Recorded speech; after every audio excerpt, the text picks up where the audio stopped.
Hola, buenos días a toda la audiencia. Ya un poco más reanimados después del desayuno, empezamos este segundo bloque, que parece que ya entramos en la medicina que conocemos más, pero vamos a también ver qué aplicaciones tienen ese primer paso de todo el circuito de la anestesia con las aplicaciones en inteligencia artificial integrada para la consulta preoperatoria. La primera charla que nos hablará de la inteligencia artificial como apoyo en la prevención de riesgos preoperatorios, tenemos al doctor Ancor Serrano, licenciado en Medicina, especialista en anestesia y doctor en Medicina e Investigación Translacional.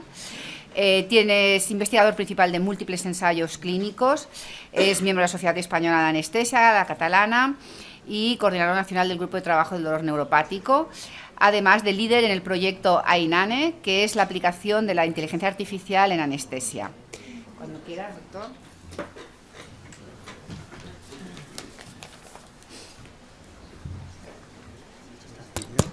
Muchas gracias por la invitación. A mí me ha tocado la suerte de empezar después del desayuno. Ya estamos todos con el café, porque yo necesitaba un café a primera hora. Entonces, esta imagen nos sonará a todos. Los que no son anestesistas no sonará, pero los que son anestesistas sí. De aquí viene el proyecto. Hace varios años estaba realizando una visita preoperatoria a un paciente joven, sano, para una cirugía de hernia inguinal, y me preguntó, o sea, era antes de la pandemia, él me preguntó, ¿de verdad, doctor, esta visita es necesaria? ¿No es una visita innecesaria, un trámite administrativo? Y yo le dije, no, mira, es que no sabemos cuáles son los pacientes que pueden tener riesgo preoperatorio y como no lo sabemos tenemos que visitarlos a todos. 2 semanas más tarde estaba en un quirófano de urología, Da Vinci, prostatectomía, un señor mayor de 70 y pocos años. Había hecho la visita preparatoria justo el día de antes, a muchos ya os sonará por dónde va la historia. Tomaba un medicamento que no se puede tomar para una cirugía, Sintron. Nadie le había dicho que se lo tenía que suspender y el paciente se tuvo que suspender la cirugía. Y esto, desgraciadamente, pasa todos los días. Cada día 50 pacientes se cancelan en Cataluña por cancelaciones evitables. Más de 100.000 pacientes se cancelan cada año por cancelaciones evitables por una mala preparación preoperatoria en España. Para que os hagáis una idea, mi hospital, el Hospital de Bellvitge, hace más de 20.000 cirugías. Eso significa que cada año en España son 6 hospitales de Bellvitge que se van a la basura por una ineficiencia en el proceso preoperatorio, en el cual cancelamos a pacientes, y más de vosotros lo habréis hecho. Esto significa más de 750 millones de euros tirados a la basura. Esto significa, y para intentar evitarlo, en España somos más de 1.100 anestesistas cada día haciendo visitas preoperatorias y más de 57 millones de euros en recursos humanos. Y aún así seguimos mandando a 123.000 pacientes a casa cada año, ¿no? ¿Y qué consecuencias tiene esto? Bueno, pues los pacientes que tienen una cancelación de última hora, evidentemente expresan preocupación e incertidumbre, pierden calidad de vida, pierden funcionalidad, pero para todos aquellos pacientes que tienen una lista de espera de más de 6 meses, les genera mucha ansiedad y depresión. Pero no solamente es eso, también les hacemos perder dinero y perder tiempo. Un traslado al hospital de un paciente tiene un coste medio de 32 euros por visita. Eso significa que en España, solo por ir una vez al hospital, a ver al anestesista, a hacerse una analítica, un electrocardiograma, solo por una, los pacientes que se operan en España, los 6 millones de pacientes que se operan, gastan 192 millones de euros en traslados. Y una visita al hospital, solo para hacerse una visita con un médico, una analítica, una radiografía, son entre 3 y 4 horas de pérdida de tiempo, que eso se puede monetizar a 50 euros por hora de pérdida de tiempo.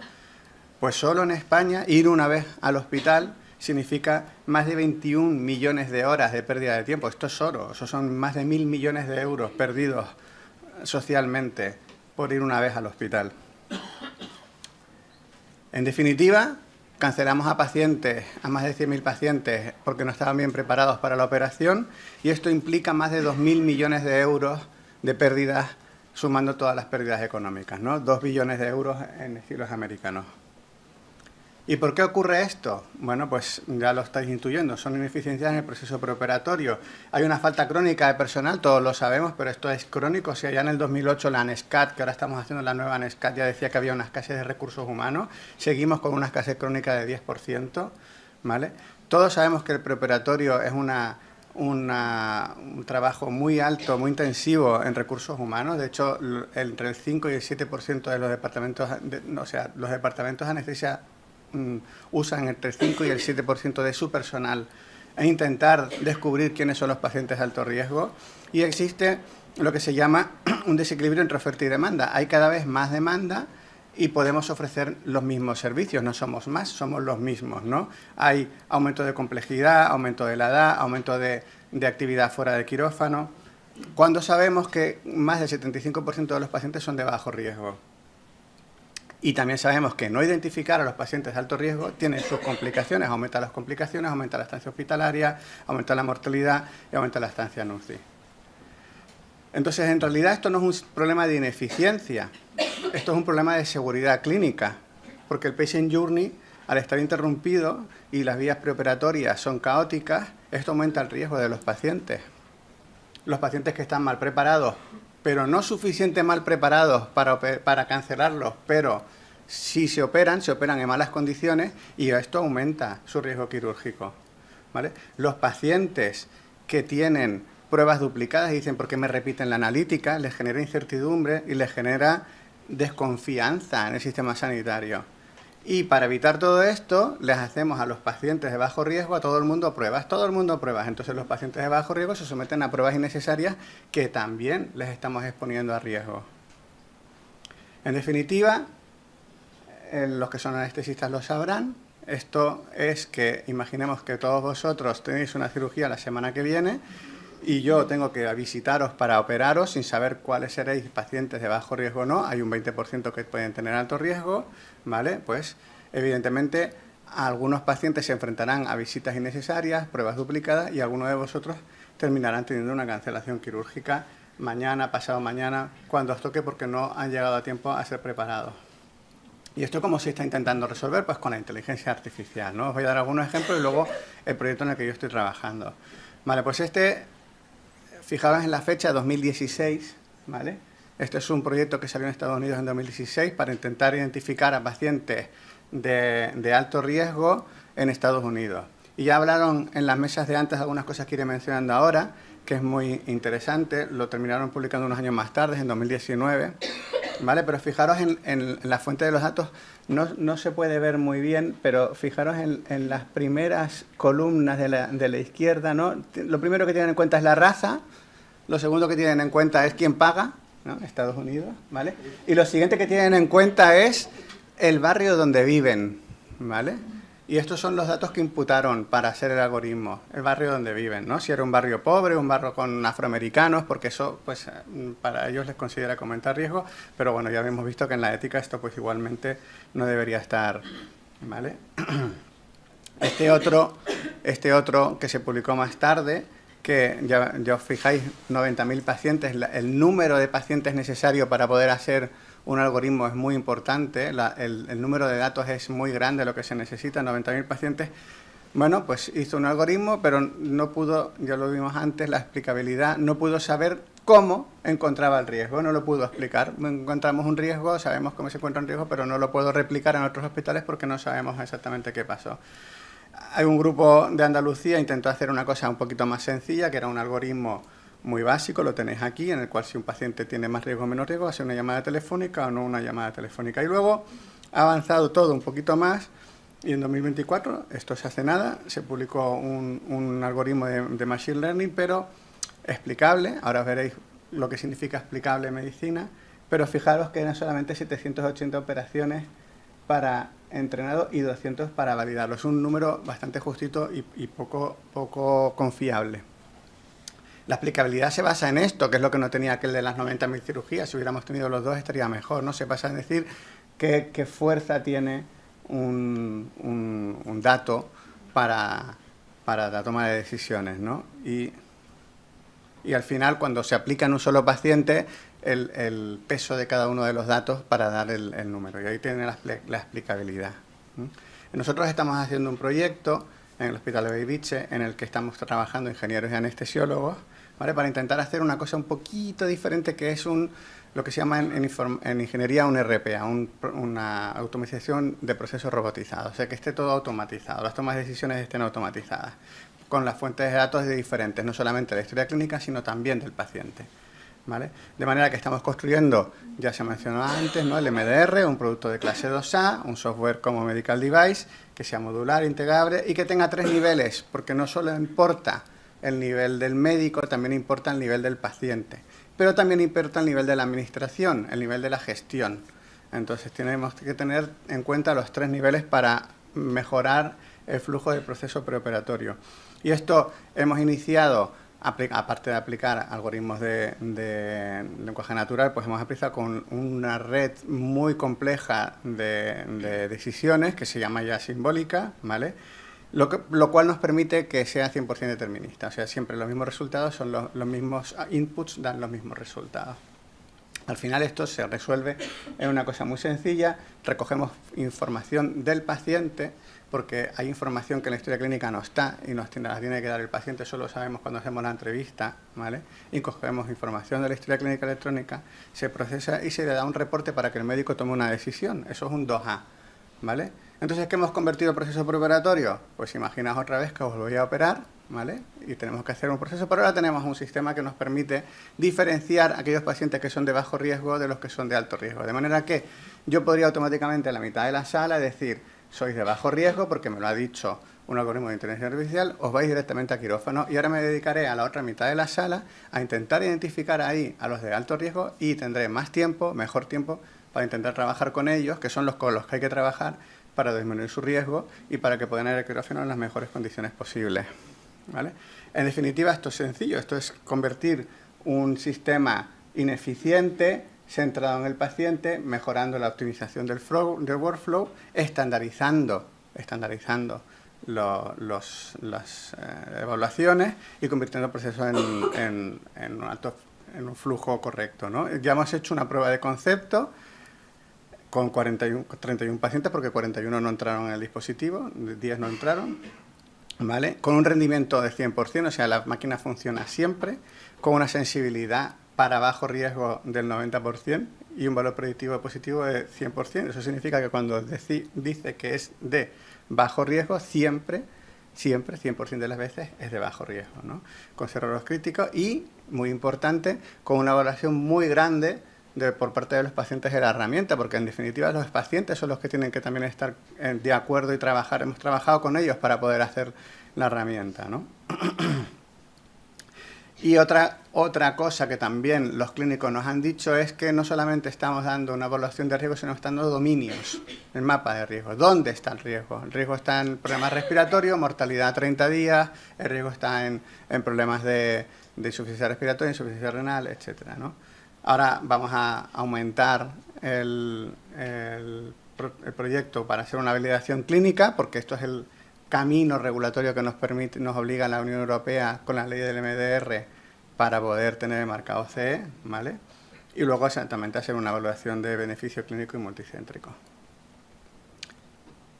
¿Qué beneficios aporta hacer una segmentación del riesgo de los pacientes con la inteligencia artificial para que puedan ir directamente a quirófano? Evidentemente, si el 60% de los pacientes pueden ir directamente a quirófano sin tener que estar haciendo una evaluación preanestésica nosotros en la consulta, ¿vale? Ellos tienen menos visitas, menos pruebas, menos trastornos en su calidad de vida, ¿no? Menos horas perdidas, menos dinero, menos alivio de incertidumbre y, muy importante, menos cancelaciones de última hora porque no se cancelan. Pero nosotros, como facultativos, también tenemos beneficios, porque tenemos menos agotamiento, menos cargas de trabajo administrativo. Hay cosas que simplemente son cargas de trabajo administrativas, no son decisiones clínicas, pero nos vemos obligados a hacerlas. Si ya nos viene hecho, nos podemos dedicar a nuestro trabajo, a hacer de médicos. Pero con menos cargas cognitivas, porque como ya tenemos los datos preparados, no tenemos que perder el tiempo en buscar los datos y preparar los datos, solo tenemos que pensar en ellos, ¿no?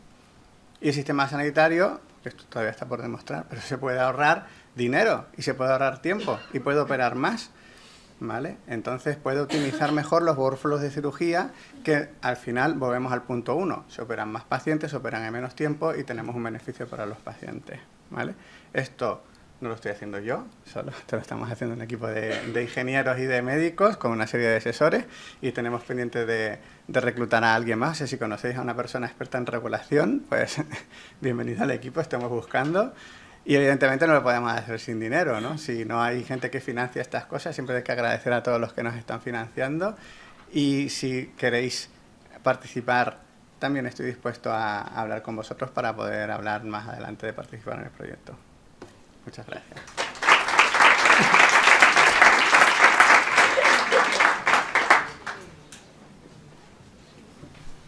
Ahora, para la siguiente charla, que versará sobre transformando la visita preoperatoria, consulta digital y consulta presencial asistida por inteligencia artificial, tenemos al doctor José Luis Vega García, que inicia su carrera como cirujano y en un momento dado da un salto a la gestión. Lleva muchos años, tras algunos másteres también de formación, como gerente y director médico.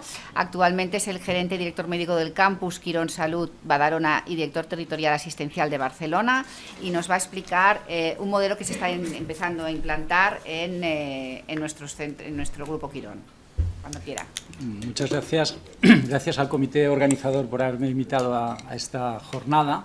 Cuando recibí la invitación pensé, ¿por qué me invitan, ¿no? Porque, primero, no soy un experto en inteligencia artificial. Segundo, no soy anestesiólogo, ya habéis oído que soy cirujano general. Mi última etapa de actividad asistencial fue en el Parc Sanitari Sant Joan de Déu, precisamente, donde está Jordi ahora. Y además tampoco soy un usuario habitual de las herramientas que ahora comentaré. Es decir, lo que les voy a explicar es más la experiencia del proceso de implantación de un gestor sanitario, ¿no? En el contexto de nuestra compañía de Quirón Salud, que tiene una estrategia con 3 líneas principales que se pueden resumir en una sola frase, finalmente, que sería lo que se pretende es mejorar la salud de los pacientes con la mejor experiencia humana, deberíamos decir. Decimos del paciente, pero deberíamos decir humana, porque nos preocupa, aunque a veces no se note tanto, la experiencia del paciente, pero también la de los profesionales, porque si no conseguimos mejorar ambas, no conseguiremos mejorar ninguna. Y finalmente con la mayor eficiencia. Estas son las 3 líneas estratégicas de Quirón Salud actualmente. En ese contexto se plantea incorporar alguna de las herramientas que comentaremos ahora. Uno de los objetivos, aunque los que están viviendo la implantación ahora a veces no les debe parecer que es así, que pretende estas herramientas, es introducir tecnología para recuperar elementos de relación humana. Lo que pasa es que estamos en ese proceso todavía de implantación. Eso nos parece que va a contribuir a esa mejora de la experiencia humana de la que os comentaba. Y probablemente con el tiempo, no ahora, también logre una mayor eficiencia de la actividad asistencial gracias a estas herramientas, ¿no? Con lo cual consiga estos 2 objetivos que están en la estrategia del grupo. Ahora os pondré. Claro, es importante tener en cuenta que el proceso, digamos, vinculado a la actividad de la valoración preoperatoria anestesiológica, que es en lo que me centro ahora al comentar alguna herramienta, arranca con la solicitud quirúrgica que hace el cirujano. Es decir, cuando indica la intervención quirúrgica, debería de arrancar aquí el proceso adecuadamente para que todo lo demás responda a estos objetivos que comentábamos. Les enseñaré ahora un momentito una herramienta. Es un vídeo muy simple, pero una herramienta que es lo que pretendemos o cómo pretendemos que arranque este proceso en el momento que el cirujano hace la solicitud, hace lo que llamamos solicitud quirúrgica, es decir, indica la cirugía al paciente y lo pone en el sistema, ¿no? Y lo que pretenderíamos es que, si rueda el vídeo, que a lo mejor le tengo que dar otra vez, ¿no? Sí. Debería, al decidir el procedimiento que requiere, ya incorporar información en el sistema que ayude a orientar, a buscar ese nivel de riesgo del que hablábamos del paciente concreto que tiene delante, con algunas variables que son las que marcan ese nivel de riesgo, y decidir si en función de esos datos se pone en marcha un determinado estudio preoperatorio u otro, y en el formato presencial o no presencial, ¿no? Este sería la lógica con la que debería arrancar, porque nosotros estamos intentando potenciar la visita no presencial de todos aquellos pacientes que se puede hacer una adecuada valoración preoperatoria sin necesidad de esa presencia del paciente, y arrancaría con esta información que genera el propio cirujano y se completaría con la información que el paciente, a través de un formulario que recibe en su portal del paciente, que es la herramienta que tenemos, incorporaría para que el anestesista, desde su escritorio de visitas no presenciales, pudiera evaluar toda esa información y, a priori, si tuviera suficiente con eso, ya decidir, confirmar el estudio preoperatorio que se ha puesto en marcha y decidir los siguientes pasos. Siempre habría el subgrupo de pacientes ASA 3 que requerirían la visita presencial, que entonces, si no se ha detectado inicialmente por el cirujano con este pequeño formulario, se procedería posteriormente. Esta es un poco la lógica que estamos pretendiendo aplicar. Finalmente, claro, sobre todo los que no sois de Quirónsalud, nosotros estamos trabajando sobre una historia clínica corporativa que se llama Casiopea, que tiene la ventaja de ser una única historia clínica para toda una compañía que incluye casi 60 hospitales. Eso da mucha potencia en los análisis de datos, por ejemplo, pero está todavía en el camino, ¿no? Y el camino ha ido pasando por la generación de formularios estructurados. Este es el formulario que se ha estructurado para la valoración preoperatoria que compartimos en todos los hospitales del grupo, que para los que no lo conocen, la peculiaridad que tiene es eso, primero, que tiene toda una serie de ítems que son los que se han establecido que debe incorporarse en la información, con algunos ítems que se han considerado como obligatorios, que condicionan que si no se complementan no se puede dar el siguiente paso, y con la incorporación, que aquí no lo vemos en este corte, pero con la incorporación de escalas de valoración de riesgo de los diferentes elementos que son trascendentes en este acto clínico, para que sirvan de ayuda a la práctica de esa valoración preoperatoria. Claro, eso comparado con lo que veníamos, ¿no? Una hoja en blanco donde poníamos las anotaciones que creíamos necesarias para ese mismo ejercicio de valoración preoperatoria, pues está muy lejos. Ya los que tenemos una cierta edad vivimos el paso del papel a la informatización de la historia clínica, y ya en ese momento nos parecía un paso casi, primero, que dudábamos que fuera adecuado, pero además que nos parecía muy complicado. Ahora también nos está pasando algo parecido con la incorporación de herramientas de inteligencia artificial u otras, que seguramente también algunas tendrán que cambiar o se darán pasos adelante y luego atrás, pero que casi nadie discute, y ya los expertos nos lo dicen, que cuando se revisa científicamente se ve la necesidad de que se tengan que ir incorporando, ¿no? Bueno, aquí sí, era animado, pero al final es el formulario. Claro, como decía, venimos de este tipo de registros que casi nadie entendía y que evidentemente no permitían ninguna evaluación, ¿no? Todo eso hemos ido avanzando. De todas maneras, todavía ahora, incluso en el contexto de la informatización básica que hemos hecho todos de historia clínica, se recoge, cuando lo revisas a posteriori, la calidad de la información clínica registrada muchas veces no es la idónea, ¿no? Y este es otro de los objetivos que pretenden estas herramientas de conseguir, y que eso sí que estamos viendo que ocurre, sobre todo en determinadas especialidades médicas todavía más. Si ves los informes de los pacientes antes y después de incorporar esta inteligencia artificial que ahora os comentaré, en determinadas especialidades, precisamente las quirúrgicas, se nota una franca mejoría de la calidad de la información clínica en la persona que ha sido entrenada, ¿no? Como decía, se pretende mejorar la experiencia humana, también la del profesional. Seguro que ahora, en la fase de los que sois del entorno de Quirónsalud y todavía estáis en el proceso de implantación de estas herramientas, no se ha conseguido esto, quizá todo lo contrario, pero este es un elemento que se pretende también y que además hay evidencia de que, superado ese proceso de implantación, corrigiendo los errores, los problemas que hay en la herramienta o en su implantación, se llega a conseguir también, se debería llegar a conseguir esta mejora de la experiencia del profesional por evitar la necesidad de esos registros que diríamos más como administrativos o burocráticos, o en todo caso que nos dan un trabajo que no es el que, que nos toca hacer, pero que no es aquel que nos motiva más, ¿no? como médicos.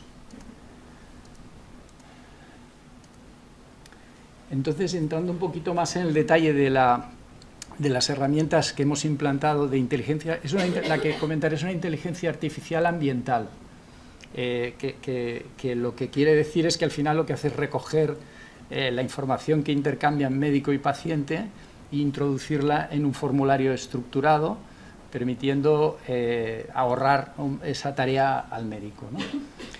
En nuestro caso se inscribe en una de... Nosotros en el fondo tenemos como dos formatos. Bueno, si digo algo técnicamente mal para los expertos, luego ya lo corregiréis, pero como dos formatos de historia clínica, una versión escritorio, diríamos, que es Casiopea, y después una versión más pensada para entorno de teléfonos móviles, tablets, que sería Casiopea Mobility, que vienen a ser prácticamente lo mismo, o tratan de ser un espejo de la otra, es decir, Mobility, espejo de Casiopea de escritorio, pero no son lo mismo. Es decir, que por eso en la implantación se está viendo que en el formato Mobility a veces puede faltar una funcionalidad que está en el formato escritorio y que se ha de ir incorporando. Eso lo estamos viendo así.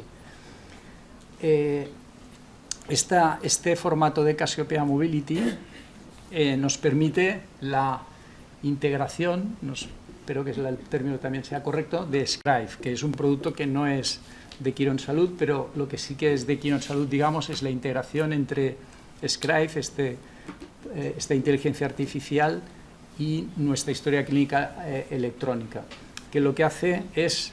Yo la primera vez que lo vi funcionar me quedé alucinado. Ahora ya sé que hay gente que lo ha usado y está viéndole los defectos, muchos, pero la primera vez que lo ves funcionar es sorprendente la capacidad que tiene en el contexto de una conversación donde hay un médico, un paciente, un familiar, reconozca los elementos de la conversación que realmente son útiles para ese formulario concreto en el que se ha de incorporar la información y el rol de cada uno de los que participan, ¿no?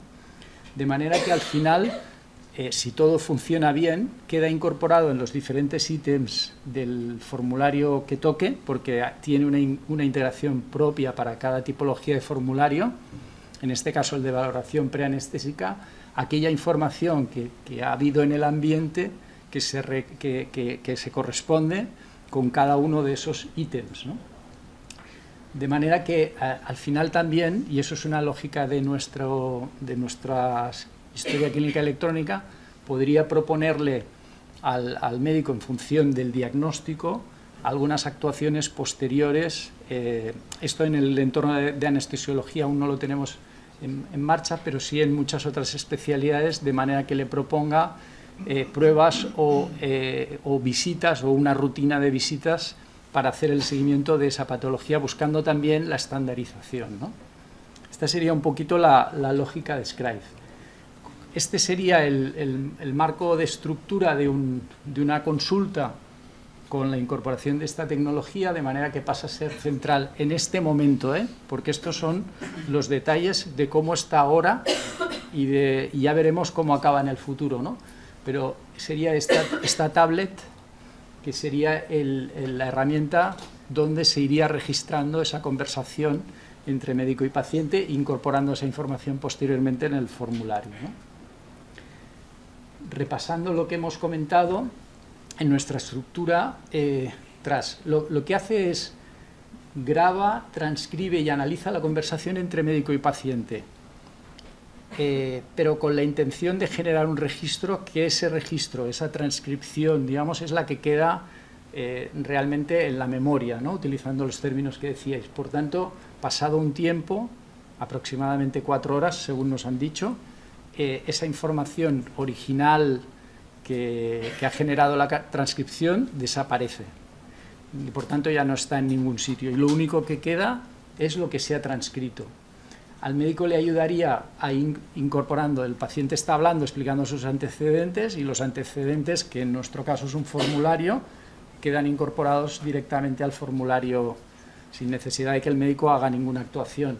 Lo mismo con prescripciones, con solicitudes de pruebas. Todo esto es cuando todo funciona bien, ¿eh? Luego, si alguien, yo soy el usuario que... y da a veces problemas, eso es verdad, pero porque estamos todavía en ese proceso de implantación.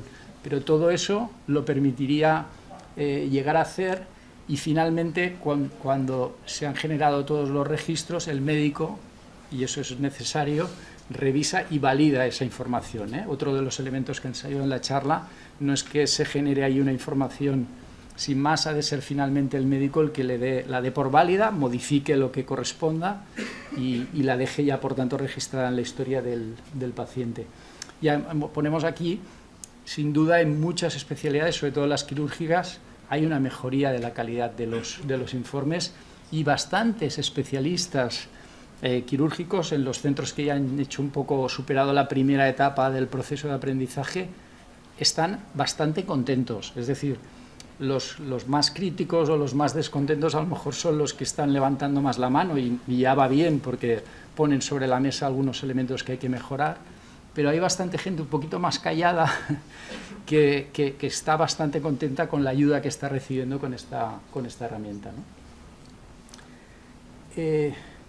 El elemento legal, lo que nos han planteado las asesorías que se hicieron previamente a esta implantación, es que dado que en lo que en memoria queda es únicamente lo que queda registrado, es lo que se ha transcrito y validado por el médico, en principio no habría ningún problema. La conversación original no queda grabada en ningún sitio, y lo que se planteó inicialmente, pero en los centros que ya han ido rodando más esta actividad, por ejemplo en nuestro caso ahora en Badalona, que hemos hecho una intensificación del uso de la herramienta, más o menos 60% de la consulta externa, de las visitas de consulta externa de todas las especialidades que tienen integrado ya Scribe, que son la mayoría, se están haciendo utilizando Scribe, ¿no? Por tanto, ahora ya el volumen no es que lo esté probando uno aisladamente, el volumen es muy alto.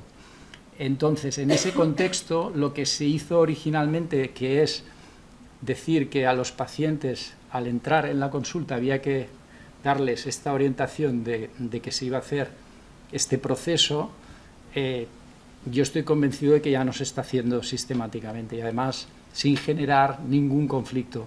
De hecho, en el proceso, en el periodo inicial, cuando se decía a los pacientes, a mí me llegó un caso de un paciente que se negó, un caso, miles y miles de pacientes. Por tanto, una cosa que parece bastante irrelevante hasta ahora, ¿no? Bueno, aquí es un poco el resumen. Estos son objetivos de la herramienta, ¿no? Lo que hemos dicho de la humanización de la consulta. Realmente, en un contexto ideal que todo funcione bien, no hay duda de que te permite estar más atento, al menos gestualmente, por el paciente. Es verdad que el profesional menos empático se encontrará la manera de no aprovechar esa oportunidad, de la misma manera que la mayor parte de los profesionales que son empáticos ya buscaban la manera de, aunque sea en un momento, trasladar al paciente esa tranquilidad, ese gesto agradable o amable, independientemente de que luego tuviera que estar un rato tecleando en el escritorio, eso no hay duda, pero este objetivo de la humanización de la consulta médica es un elemento central. A priori tendría que permitir una reducción de las ausencias de registro o de los errores en el registro, debido a que se estaría generando de forma automatizada a partir de la información que traslada el paciente. Es como si tuvieras antiguamente un residente tomando nota directamente de todo lo que está diciendo el paciente, en lugar de que tú, el adjunto, luego, después de demostrar ese gesto al paciente, resuma la información, que es un elemento útil, pero en el cual se puede obviar algún dato que haya pasado desapercibido, ¿no? A priori permitiría disminuir el tiempo de consulta. Eso ahora, cuando nosotros miramos los datos reales, están empatados, no la larga, pero tampoco la corta en este momento. No el primer día que la usas, evidentemente, que la larga, sino cuando ya llevas un cierto aprendizaje. Y hay un elemento también de incorporarse, bueno, a lo que ahora casi ya no es innovación, pero bueno, todavía no todos los grupos sanitarios y centros sanitarios están ya incorporando, ¿no? Y me parece, esto es un pequeño vídeo que está cortado para que sea más corto, que es entre docente y marketingiano para explicar la herramienta, pero que me parecía que podía ser útil para los que no han trabajado nunca con esta herramienta, ¿no? Inteligencia artificial a partir de todos los informes del paciente en la especialidad. Y también puede ver el evolutivo y los antecedentes. Cuando el paciente accede a la consulta, el facultativo activa la grabación de nuevo y lo informa de que la consulta va a ser grabada diciendo: si usted está de acuerdo, esta consulta va a ser grabada y transcrita con finalidad asistencial. Puede consultar la política de privacidad en la web. La grabación se conservará como máximo 4 horas y la transcripción como máximo 15 días. ¿Continuamos? Si el paciente accede, el doctor puede continuar con la grabación de la consulta. En caso de negarse, pararemos la grabación y no la guardaremos. Doctor y paciente conversan sobre el caso. Es conveniente comenzar revisando conjuntamente los antecedentes por si algún dato ha cambiado. A continuación, el facultativo hace las exploraciones pertinentes y las describe oralmente, y comenta las prescripciones y peticiones que le va a solicitar al paciente mientras la aplicación escucha. Durante la grabación, el médico puede cambiar de pantalla para revisar la historia o enseñar al paciente imágenes y resultados de pruebas. Finalizada la atención, el facultativo detiene la grabación y la envía para su procesamiento con el botón del avión. Una vez Scribe ha transcrito y analizado la conversación, ordena la información y la presenta por secciones en una nueva pantalla de resumen. El doctor revisa y valida los antecedentes.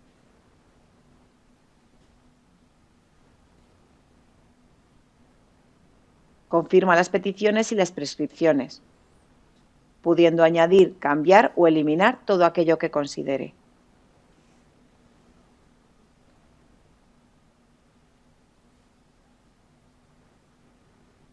Por último, el médico deberá revisar la plantilla del formulario con la información cumplimentada por Scribe en las secciones con fondo verde. Al aceptar, se genera el informe que el paciente verá en el portal. Ya está recortado, como os decía. Y nada más, si luego en la fase de preguntas surge alguna, ya comentaríamos algún aspecto más. Muchas gracias, ¿eh?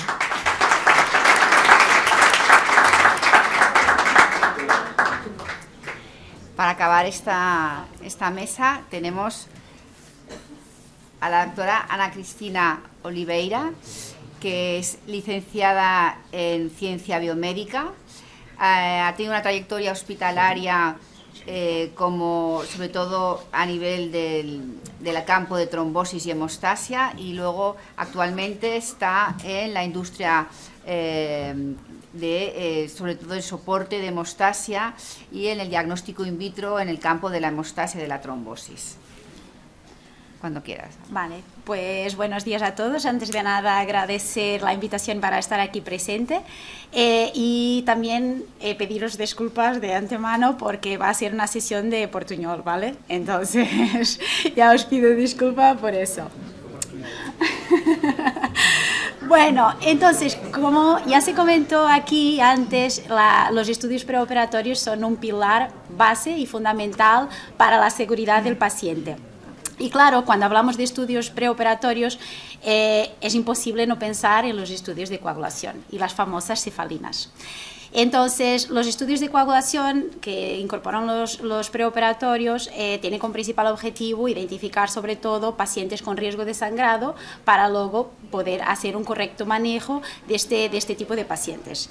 Sin embargo, cuando estos pacientes, o mejor, este estudio, esta evaluación preoperatoria no tiene por base una buena historia clínica, puede llevar a hallazgos incidentales como son las alteraciones de las pruebas de coagulación, que muchas de las veces pruebas alteradas pueden llevar a retrasos o cancelaciones de las cirugías, como ya hemos escuchado en la primera charla.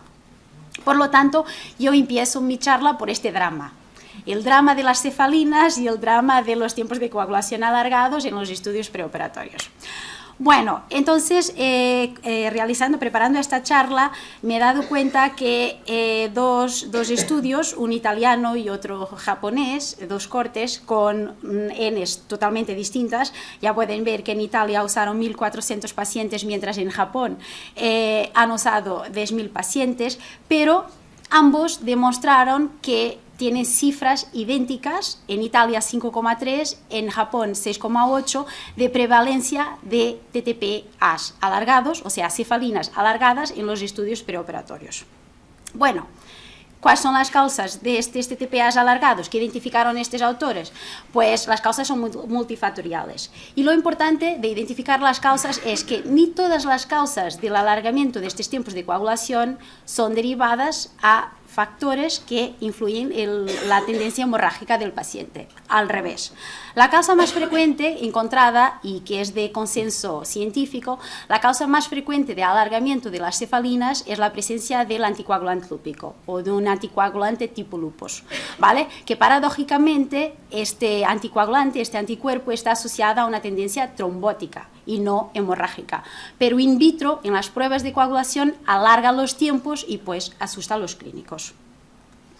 Bueno, la segunda causa más frecuente de alargamiento que encontraron estos autores fue la deficiencia de factor 8 y factor 9, y aquí sí que ya entramos en el campo de, hemofilias, riesgo de sangrado. Este riesgo de sangrado es directamente proporcional con el grado de severidad del déficit de factor. La tercera causa más frecuente fue el déficit de factor 12. Ya hablaremos de los factores así de una manera muy rápida.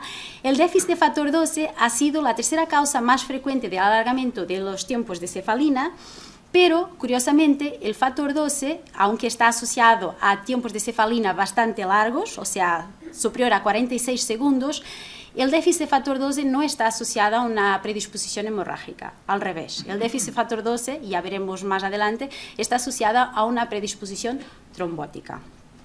Y por último, pero no menos importante, son las interferencias preanalíticas. Todo lo que está relacionado con medicación que el paciente está haciendo, la extracción, si ha sido fácil, si ha sido más traumática, el propio transporte de la muestra hasta el laboratorio. Y esta sí es una de las principales causas de alargamiento y alteración de las pruebas de coagulación. Bueno, y está consensuado por esta corte. Recientemente, en 2022, en Madrid, también por este drama de las pruebas de coagulación alargadas en los estudios de preoperatorio, realizaron una auditoría clínica a 45.000 pacientes durante 6 años que han sido sometidos a estudios de laboratorio, en este caso de hemostasia, para preoperatorios. Y han identificado que 1 en cada 43 tenía una alteración analítica, o sea, estamos hablando de un número significativo de pacientes. Además de estos pacientes, de que en total han sido 1.050 pacientes, 68% de las causas era el TTPA alargado, la famosa cefalina que nos sigue persiguiendo. Pero para que tengan la idea de que una buena historia clínica, una buena anamnesis por detrás puede ayudar bastante, de estos 1.050 que tenían tiempos alargados, solamente 14 efectivamente han representado riesgo hemorrágico importante, ¿vale? O sea, una cifra muy, muy pequeñita. Bueno, esto ha llevado a un retraso medio de 36 días en las cirugías y cancelaciones de 4% de las cirugías. Esto era el drama. Ahora empezamos en la parte bonita de la hemostasia. Bueno, la hemostasia, tal como todas las áreas, ha sufrido una evolución importante. Primero empezamos por los conceptos básicos, los estudios de coagulación en los tubitos, que se visualizaba con el ojo del técnico de laboratorio. los nuevos métodos que han revolucionado totalmente el diagnóstico en hemostasia, y aquí incluimos sobre todo los estudios moleculares, donde empezamos por estudios de secuencias muy pequeñitas hasta el día de hoy que tenemos la NGS, que es la secuenciación masiva, donde podemos estudiar todo el genoma del individuo en pocas horas. Y ahora el presente, que ya estamos en el presente, y el futuro, que es cómo viene la inteligencia artificial a ayudar ayudar en el proceso del diagnóstico de hemostasia. Volviendo a las bases, hemostasia. Hemostasia, creo que todos conocen la famosa cascada de la coagulación. La cascada de coagulación ha sido descrita en los años 60 como una necesidad para estudiar pacientes que tenían, sobre todo, una predisposición hemorrágica. Esta cascada de coagulación es un modelo basado en una Y que tiene dos vías de activación distintas que evalúan varios factores de la coagulación, y su principal objetivo es la formación de trombina para formar el coágulo de fibrina, porque esta trombina va a ser capaz de convertir el fibrinógeno en fibrina, y cuando hay un sangrado, el principal objetivo para detener ese sangrado es formar un coágulo de fibrina. Bueno, esta cascada sí que es muy útil todavía al día de hoy, porque todas las pruebas de coagulación que tenemos en el laboratorio han sido desarrolladas basadas en este modelo de Y, pero sin embargo, esta cascada no explicaba todo lo que pasaba fisiológicamente, in vivo. O sea, recientemente, al inicio de los años 2000, han descrito el modelo celular de la coagulación, que ya se encuadra más en lo que pasa efectivamente en el paciente in vivo. ¿Por qué? Porque tiene en cuenta toda la superficie celular y sobre todo de nuestras amigas plaquetas, que tienen una actividad muy importante procoagulante cuando ocurre una lesión para activar la coagulación. Y en este modelo de la cascada de coagulación ya sí que pueden justificar el hecho de, por ejemplo, el factor 12 no causar la deficiencia del factor 12 no causar una predisposición hemorrágica, al revés. Bueno, esto así muy por encima. ¿Qué hacemos en laboratorio? De una manera muy sencilla. Esto para ir directa al grano de la inteligencia artificial en el laboratorio. Bueno, como os comenté antes, las pruebas de laboratorio que tenemos al día de hoy, el famoso tiempo de protrombina, donde viene el INR, la famosa cefalina, se basan en este modelo de la cascada de coagulación. Y básicamente, ¿qué medimos en laboratorio? Pues tenemos el plasma del paciente y añadimos un activador que va a simular lo que ocurre en vivo, y vamos a medir en determinados aparatos el tiempo que tarda ese plasma del paciente a generar un coágulo, que puede después tener un tiempo normal cuando está dentro del rango, o un tiempo alargado, que es decir que tarda más tiempo que el normal a generar ese coágulo.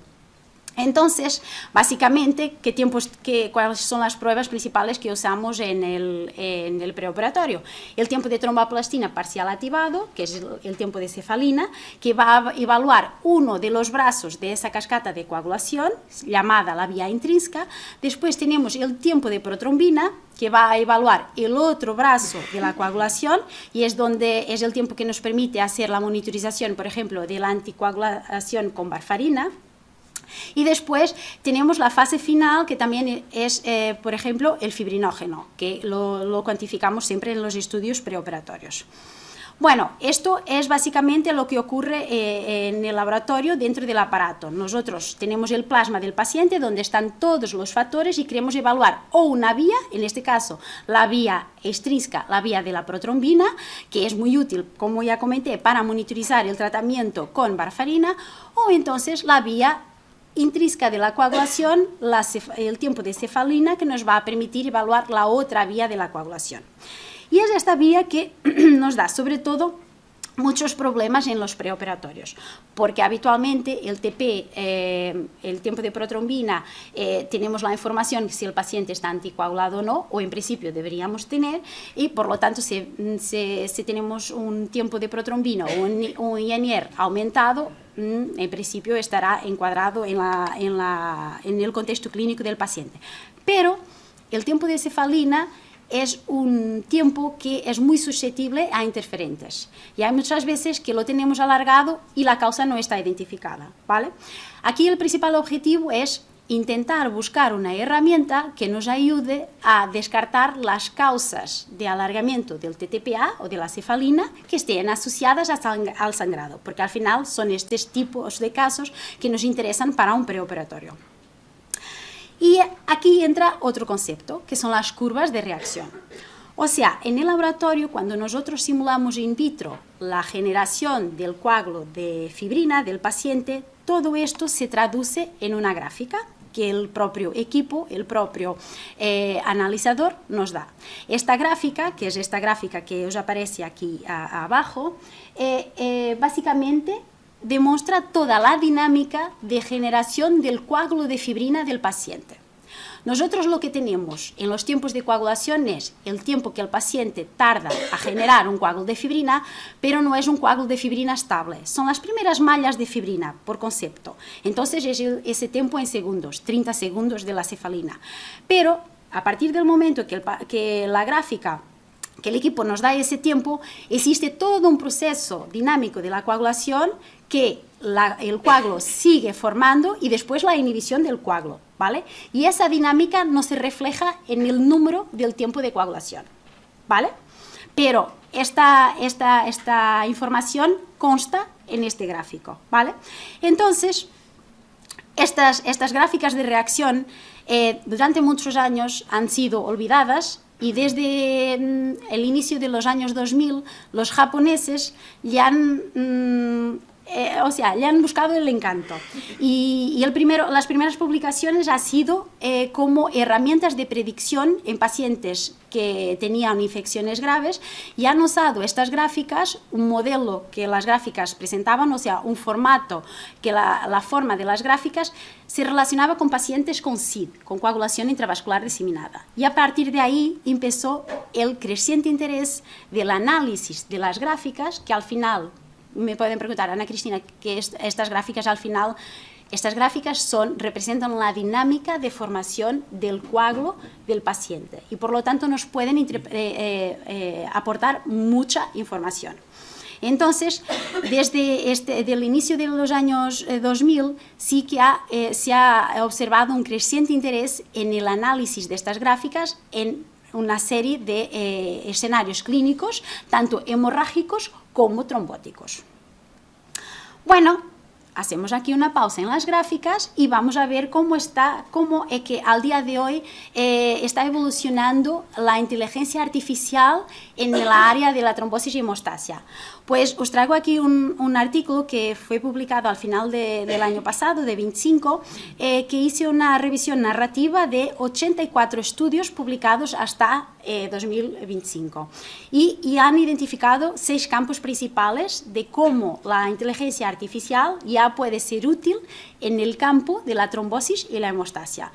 Bueno, así de una manera muy resumida, desde la detección y diagnóstico de la enfermedad, evaluación y estratificación del riesgo, sobre todo trombótico, porque parece que las herramientas de inteligencia artificial evalúan mejor el riesgo de que los scores de predicción trombótica que tenemos al día de hoy, para mejorar el labor del laboratorio, o sea, sobre todo minimizar las interferencias preanalíticas y interpretar enfermedades complejas, como es, por ejemplo, el síndrome antifosfolipídico. Bueno, aumentar la educación del paciente y la medicina personalizada a través, sobre todo, de que las herramientas de inteligencia artificial hacen los ajustes de dosis, sobre todo de anticoagulación, de una manera más personalizada y más precisa de lo que se hacía hasta el día de hoy. Bueno, esto depende del punto de vista. Ok, entonces volvemos a las gráficas y inteligencia artificial. ¿Cuál es nuestro objetivo de venir a hablar aquí hoy sobre esta temática de hemostasia, las gráficas e inteligencia artificial? Porque nosotros, en cuanto a empresa, claro, y yo especialmente en el departamento clínico, tenemos la conciencia y tenemos todos los días centenares de clientes diciendo, oye, necesitamos de agilizar el proceso de interpretación de los tiempos de cefalina alargados, que al final no tiene una base que puede causar la hemorragia en el paciente. Entonces, hemos desarrollado este proyecto GAUDAI. ¿Vale? Este proyecto Gaudai básicamente es una herramienta de inteligencia artificial que todavía está en validación, que nos permitirá analizar las curvas de reacción, esta dinámica de formación del coágulo del paciente, y a través de patrones específicos distinguir entre patrones asociados a situaciones de deficiencia de factores, riesgo hemorrágico, o patrones específicos asociados a situaciones de trombosis. Y aplicando este tipo de herramienta, pues ya con seguridad y, claro, después de una validación clínica, podemos de una manera fácil, pues APTTs alargados que no tienen riesgo de hemorragia pueden seguir en el mismo día para cirugía, o no, estos tienen alto riesgo de hemorragia y como tal tienen que ser estudiados. Bueno, entonces, este proyecto Gaudai, básicamente, en una primera instancia vamos a analizar las curvas de cefalina, porque al final son la principal causa de cancelaciones o retrasos, y claro, es el tiempo que tiene más susceptibilidad a alteraciones, por lo tanto nos hemos enfocado sobre todo en el tiempo de cefalina. Vamos a aplicar una herramienta de inteligencia artificial para detectar patrones específicos. Para eso ahora estamos con una base de datos muy grande que tiene todas las posibilidades de alargamiento de los tiempos de coagulación para poder identificar patrones asociados a cada tipo de alargamiento y, claro, desarrollar la aplicación para la curva del TTPA que devuelva después una probabilidad de presencia, en este caso, del anticoagulante lúpico, porque es una de las causas más frecuentes de alargamiento del TTPA. Ya para finalizar, ¿cuál sería el impacto clínico? Bueno, creo que es bastante evidente. Para nosotros en el laboratorio de hemostasia, sobre todo, agilizar todo el proceso de estudios del alargamiento del TTPA, que es una de las causas más frecuentes, que es una de los hallazgos más frecuentes en el laboratorio de hemostasia, y para la parte de anestesia, pues identificar de una manera inmediata la causa de este alargamiento y identificar si ese alargamiento conlleva un riesgo hemorrágico o no para el paciente y como tal cancelar o retrasar la necesidad de cancelar o retrasar la cirugía o no. Y bueno, espero no haber sido muy densa con la parte de la hemostasia. Muchas gracias. Estoy disponible para las preguntas.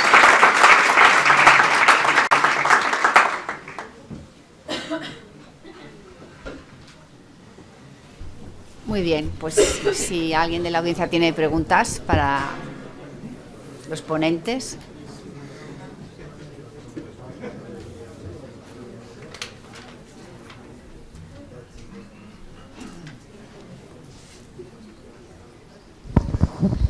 Bueno, muchas gracias a los ponentes. A ver si el preoperatorio lo agilizamos entre todos, que es un punto difícil, Marisol. Bueno, yo quería preguntar sobre el scribe. En el vídeo que nos habéis puesto, el doctor le pide permiso, entiendo que es al principio, porque te has dicho que no se pide permiso, pero es que en el fondo, si fuéramos puristas, cada vez que tú visitas a un paciente, le tendrías que decir que todo lo que te está explicando tú lo estás escribiendo. O sea, creo que, lo que pasa es que, claro, como tú dices queda grabado, impacta más, pero ellos no saben lo que tú estás escribiendo cuando ellos te están explicando la historia.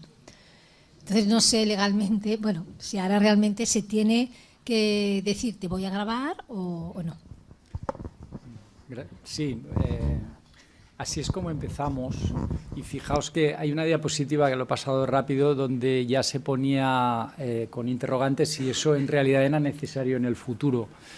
Era un poco el planteamiento de prudencia ante una cosa que incorporas nueva, pero estrictamente lo que queda al final registrado y accesible a alguien que quisiera robar datos, para entendernos, es equivalente a un informe que generamos por otras vías. Por tanto, no es tan estrictamente necesario, al menos esta es también la versión que nos dieron de la asesoría jurídica que se hizo en su momento. Se nos planteó que era prudente empezar así. También no sabíamos cómo iban a responder los pacientes.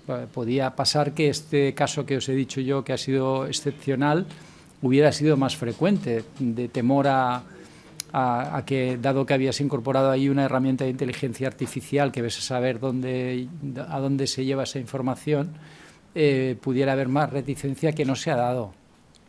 Por tanto, ahora, teniendo en cuenta que la asesoría jurídica lo planteaba como una cosa a poder hacer en la fase inicial, ahora no sería estrictamente necesario. Sí, sí. Si alguno experto de los que hablaron anteriormente tiene algún dato diferente, pues yo, perfecto, pero yo me baso en lo que nuestra asesoría jurídica nos informó, ¿no? Hola, ¿qué tal? Yo iba en esa misma línea, es decir, si el paciente no accede, por ejemplo, a grabarse, el médico se pudiese grabar y él mismo hacer digamos así, que el monólogo y ir como dictando a la pantalla o al programa lo que va haciendo y lo puede ir registrando igual, ¿no? Exacto, exacto. Sí, o sea, sí. no... ¿Tú eres usuaria de Scribe? No. ¿No? Pues no, pues no, es una pregunta propia de alguien que lo usa, porque es verdad que Scribe permite esa funcionalidad, que es, tú puedes, si vas sobre un ítem específico, puedes hacer un dictado, que es un dictado que registra literalmente lo que tú le indicas. Por tanto, tú lo planteas como una paradoja que es así, es decir, podría decirle al paciente, no, usted no grabe lo que yo voy... no grabe en este sentido que os he dicho, que queda grabado muy poco tiempo y después desaparece directamente lo que es la voz de paciente, médico y acompañantes. No lo grabe. Y entonces será el médico que dirá, vale, pues yo lo que usted me diga lo grabaré yo, porque de esta manera claro, pues me voy a ahorrar más tiempo que no tecleando directamente la información. Claro. Sí, se daría esa paradoja. Igual puedes aprovechar la herramienta. Sí, pues. efectivamente. Okay. Y mi otra segunda pregunta es a la doctora Oliveira. Sí. Lo que tú planteas con esta aplicación se parece un poco a los análisis de tromboelastografía o algo así. No. El análisis de tromboelastometría te permite también tener una evaluación global de la hemostasia, pero no, cuando tienes un tiempo de coagulación o el CT alargado del ROTEM, por ejemplo, tampoco sabes la causa. El objetivo de esta herramienta de GAUDAI es identificar la causa del alargamiento del tiempo de coagulación.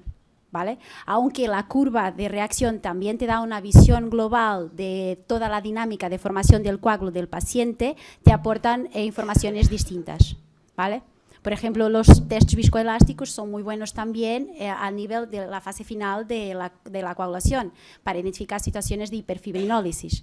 Mientras estas curvas, esa parte es información que no la puedes dar. Pero el objetivo del GAUDAI es discriminar la causa del alargamiento del tiempo de coagulación. Gracias. Ahora continuamos por aquí, que también me han solicitado el micro. Yo, mientras llega el micro, quería comentarle al doctor que es que yo todavía hablaba con un usuario del Scribe y me decía esto, que muchas veces lo que hacen es hacer la entrevista y que luego cuando acaba la entrevista ellos a modo de dictado usan para hacer pues las anotaciones que ellos han creído importantes durante la conversación con el paciente y de hacer una transcripción de lo que él había entendido, pero sin el paciente, ¿no? Y luego con la revisión pertinente de que bien hay una buena traslación, ¿no? Que también esto yo creo que es importante marcarlo, porque nosotros tuve un caso en que había pues una transcripción errónea en la interpretación de un electro, que había pasado también pues de la validez, de la validación del médico, y cuando te llega a ti también te sorprende. Yo creo que es importante siempre las validaciones, ¿no? Exacto. Y es verdad, a ver, si puramente convertimos Scribe en un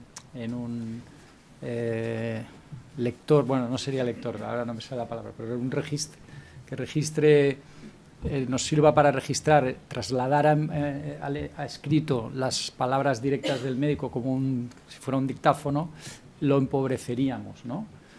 Yo lo visualizo más bien como una herramienta o una utilidad complementaria, es decir, y yo ya digo, yo no lo uso, regularmente, no lo he usado alguna vez puntualmente, pero sí que me explica, estoy recibiendo la versión de muy diversas experiencias, ¿no?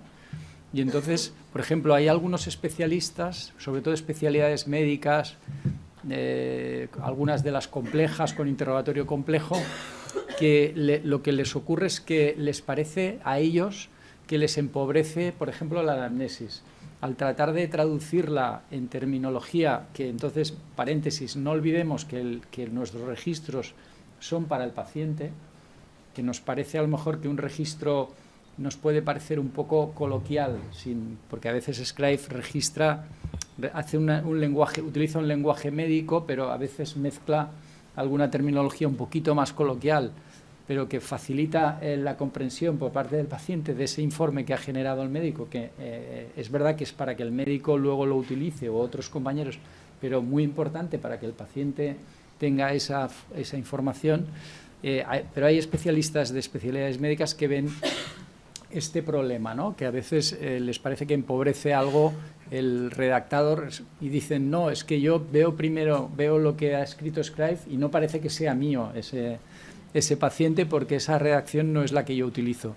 Y en cambio otros lo ven como maravilloso, ¿no? Porque les ha enriquecido un registro que en el caso de ellos sería muy pobre. Hay un detalle tonto, es que nuestros registros a veces en determinados campos obligan a un número mínimo de caracteres. Y entonces si es el médico el que lo hace, determinadas especialidades se quejan de que pide demasiados caracteres cuando a lo mejor está pidiendo en el conjunto de un informe médico 250 caracteres, ¿no? que es poco. Pero entonces, con lo cual hay visiones diferentes de lo que hace finalmente Scribe, y seguro que también hemos de ir viendo cómo mejoramos, cómo personalizamos también. Seguramente Scribe tendría que tener la capacidad de, dentro de un marco de opciones correctas, permitir incorporar algunas personalizaciones de su uso, ¿no? Que si un determinado médico digamos, describe de una manera determinada, todos tenemos un lenguaje homogéneo, pero hay peculiaridades, esas peculiaridades del médico se pudieran incorporar, ¿no? Yo tengo una pregunta sobre la predicción del riesgo preoperatorio. ¿Qué peso tiene la encuesta que le pasáis al paciente y cómo habéis previsto actuar en aquellos pacientes que estén dentro de una brecha digital, que tengan una mala relación con la tecnología o que por motivo de edad o algún trastorno visual o lo que sea, caigan en ella? Sí,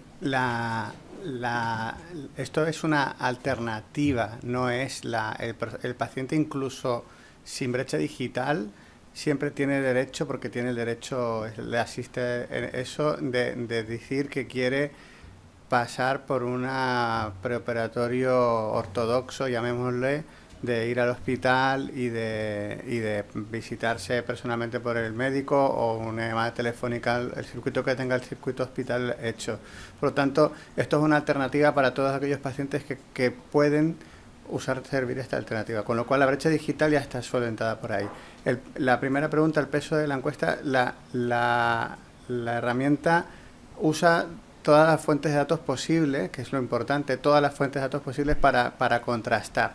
De manera que si en la historia clínica, te voy a poner un ejemplo, no sale que tiene un antecedente de hipertensión, el paciente no te dice que tiene hipertensión, pero en la medicación te sale un acto hipertensivo, la herramienta marca que el paciente tiene hipertensión, ¿vale? Entonces la herramienta utiliza la fuente de datos y contrasta las fuentes de datos para encontrar y te alerta, ¿no? de que hay datos erróneos para encontrar las fuentes de datos. No sé si tenías una tercera pregunta. Hola, buenos días. A mí me ha dado la sensación que en la primera ponencia no hemos visto como una herramienta más para utilizar en un ambiente público, ¿no? de hospitalario público, y que en la segunda sería más bien de carácter privado. Entonces mi pregunta es, teniendo en cuenta la ley de protección de datos y tal, ¿cómo podríamos relacionar herramientas de utilización en un hospital más de carácter público y aplicarlas en un hospital de carácter privado y viceversa? Es decir, nos encontramos con muchos pacientes que al final te dicen, a mí me lleva la especialista de aquí y no podemos tener acceso a este informe, o yo tengo toda la historia en el ambulatorio y no podemos tener esta información. Y al final nos estamos basando solamente en lo que nos cuenta el paciente. Entonces, de cara a un futuro, ¿cómo podríamos ¿Cómo podríamos avanzar para poder disponer de toda esta información y tener una única herramienta? En esto lleva trabajando el Departamento de Salud de la Generalitat de Cataluña hace decenios, puede ser, porque esto se basa básicamente en que los sistemas operativos, ya lo explicaron antes, los sistemas operativos hablan idiomas distintos. ¿Vale? Uno habla, para que nos entendamos, en chino y otro lo habla un idioma muerto, ¿no? En arameo. Y no hay traductores, ¿vale? Entonces, claro, cuando el chino le va a decir al arameo, pásame la analítica, el arameo dice, ¿qué significa analítica? Entonces, claro, ese es el problema, no solamente de sistemas públicos y privados, entre sistemas privados tampoco se hablan, entre sistemas públicos tampoco se hablan. Entonces, hay una tendencia a intentar la interoperabilidad, ¿vale? Y bueno, también a nivel europeo hay un sistema que se llama FHIR, FHIR, si quieres buscarlo, HL7, que están intentando hacer interoperabilidad para que todo el mundo se hable y se comunique en el mismo idioma, por lo menos un idioma común, y llevará mucho tiempo porque es costoso, es muy costoso. Un matiz es que herramientas de inteligencia artificial ambiental se están utilizando en entorno público, concertado, privado. Lo que pasa es que de momento son experiencias un poco limitadas, pero hace poquito y me hizo llegar Yolanda la publicación de la experiencia en el Hospital Germans Trias y Pujol, ¿no? Que es absolutamente público y desde el departamento también se está ensayando en entorno de centros concertados, Sant Joan de Déu y centros de atención primaria, herramientas equivalentes a la que he explicado yo. En el caso nuestro lo que ha pasado es que como somos tan grandes relativamente y la apuesta ha sido de lo metemos y venga para adelante, pues de repente hay mucha gente usándolo, ¿no? Pero se está usando en pequeña medida en muchos otros contextos públicos, concertados, todo tipo. Yo quería hacer una pregunta a Ana Cristina. Esta herramienta vuestra, ¿la tendríamos que pedir entonces en el preoperatorio, igual que pedimos las pruebas de coagulación, pedir esto también? ¿Y cuánto tarda en tener el resultado? Por ejemplo, si nos viene una urgencia y tiene la cefalina alargada y pedimos esto, bueno, en el caso de que lo tuviéramos, ¿no? Pues ¿cuánto tarda? No, esto no es para pedir, o sea, este tipo de herramienta es el propio laboratorio que dispondrá de esta herramienta y cuando tiene una cefalina alargada, pues aplica la herramienta para identificar la causa, porque la herramienta va a analizar la gráfica, esa gráfica está en el equipo del laboratorio, por lo tanto será una gestión del laboratorio y claro, esto tiene la consecuencia que vosotros en principio ya no tendrán conocimiento de... O sea, ya tendrán conocimiento de la causa del alargamiento de la PTT y si es con probabilidad hemorrágica o trombótica. ¿Cuánto tarda? No, es inmediato, o sea, el propio equipo, tarda el tiempo que entre el equipo dar el resultado y el técnico del laboratorio o el clínico, dependiendo del responsable por utilizar esta herramienta, aplicar. Serrano, esta herramienta vuestra, ¿la podríamos aplicar aquí? Si se llegara a un acuerdo y funcionara todo, ¿o hay problemas éticos o de alguna manera? Sí, no. La herramienta consta de 3 capas. Tenemos la capa para el paciente, la capa para el clínico y la capa para la gestión, ¿no? De que te puede descubrir si hay por ejemplo, una analítica ya está hecha, ya sirve y no repetirla, o un electrocardiograma por protocolo no le toca al paciente y no se tiene por qué pedir. La parte clínica es el que está clasificado como 2A y necesita la autorización de marcado CE para poder salir del hospital, ¿vale? Con lo cual eso no se puede sacar hasta que no tengamos el marcado CE. Pero la parte del paciente, o mejor dicho, la combinación paciente-gestión, esa no hace falta marcado CE y esa sí que se puede replicar. Pero no sería completa, sería solamente una parte. Bueno, una última pregunta que hay a nivel online. Fundamentos para instaurar en el hospital en el circuito de visita preoperatoria telefónica versus presencial. Validación del consentimiento informado en caso de visita telefónica. Gracias. En eso está trabajando el Departamento de Salud también. Me consta que el Departamento de Salud está trabajando en la historia clínica, en el consentimiento informado digital a través de la app La Meva Salud, por lo menos para todo lo que son los hospitales públicos, y eso facilitaría la visita telefónica, ¿vale? En los centros privados me imagino que se puede hacer también rápidamente, muy sencillo, pero se está trabajando en ello. Damos por concluida esta segunda mesa. Gracias a todos los ponentes. Ha sido un paso más a la...